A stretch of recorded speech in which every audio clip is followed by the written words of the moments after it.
How to make your languages public on Facebook mobile. Hello guys, in today's video I'm gonna show you how to make your languages public on Facebook mobile. First thing, go to Facebook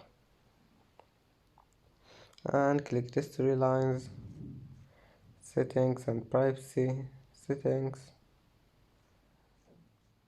profile information, basic info, and click edit.